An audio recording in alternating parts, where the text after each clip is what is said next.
The Ice Cream Man, Clint Howard, Olivia Hussey, David Naughton, and David Warner. Creamsicle?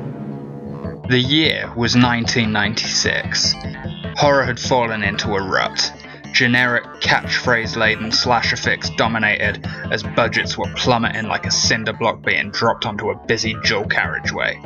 But then, from the ashes of the horror genre rose a saviour, one that reused slasher tropes but commented on them, a film that strove to change the way we as an audience viewed horror movies forever.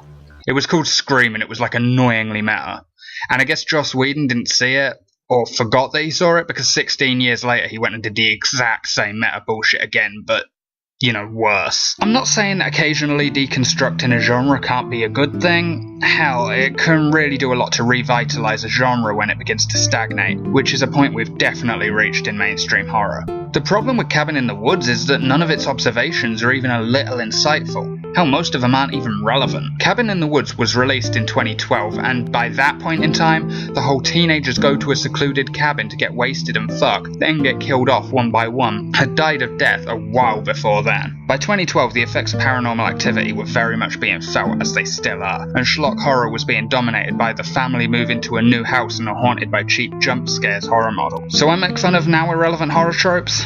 Well, it's easy. Involves a lot less actual research, since every observation that could have been made has already been made several times over. Hell, when Scream came out, it became a cliche to be overly meta and do the whole self-aware horror lark. So to do it now is utterly fucking redundant. Okay, so the satire is bad, but does that mean the movie itself is bad? No. No, the movie manages that all by itself. So let's start with the first thing we find out when watching the film. There is a secret group who trick innocent teenagers into a situation where they are picked off one by monsters they inadvertently summon. They drug the teens to turn them into stereotypes, because that's how drugs work, and later on we find out that the characters have to be killed off in a certain, very specific order. There's one chick they turn into a dumb slut by drugging her hair bleach. No, really. This is something that one of the highest paid writers in Hollywood came up with. When did they drug the hair dye?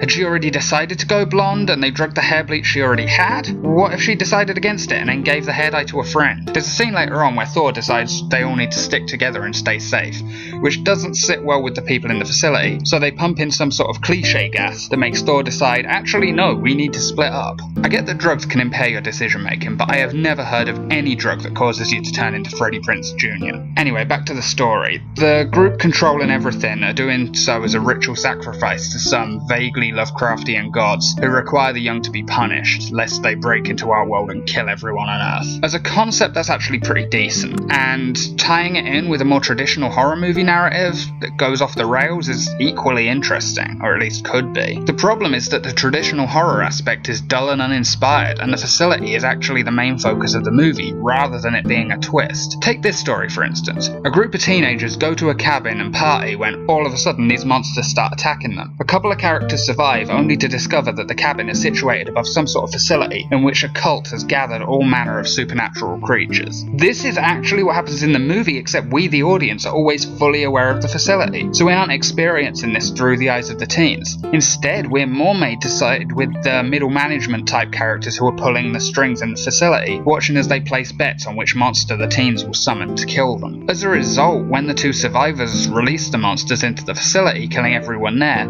we feel neither catharsis nor fear. The scene actually makes top 10 lists, and it's just fucking awful. What we're witnessing is a bunch of people we don't care about being killed off by a bunch of terribly rendered CGI monsters. It's not funny, it's not scary, it's not cathartic, and it plays so shamelessly to nostalgia that it's on par with an Adam Sandler excretion. Oh look, it's the Evil Dead rape tree. Oh look, it's a clown that looks sort of like Pennywise. Oh look, it's... what is that, The Strangers? Okay, that's a bit weird. And a unicorn? I think that's supposed to be funny because unicorns aren't usually in horror films. Huh. Oh look, a pinhead standing. You know, in this attempted appeal to nostalgia, they're actually just pointing out how little their criticisms of horror actually work under scrutiny. I mean, Hellraiser's pretty far from a slasher franchise. The Cenobites aren't really mindless killers. Usually. They tend to only care about the one person who opened the box, grabbing them and then fucking off back to hell. The only Hellraiser film that was at all like a slasher was the 8th movie in the franchise, and spoilers for anyone who gives a shit about the story of fucking Hellworld, it wasn't actual Cenobites doing the killing in that movie. Just some dude who knew what Cenobites were because they were in a video game. The Hellraiser series took a pretty sharp nosedive in its latter half. What else is there to say about this movie? Sigourney Weaver shows up for a bit. She doesn't really do anything though. I know I mentioned the CGI, but it's really bad. Like, really bad. There's this one werewolf that's a practical effect though. Like, it looks pretty good, and it feels like they put more effort into that than the rest of the monsters in this movie. Except for the merman, but that has even less screen time than the werewolf.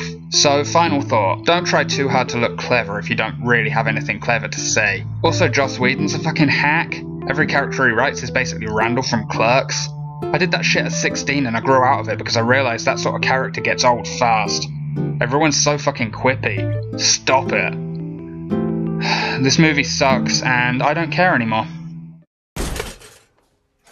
Kellogg's Pop-Tarts.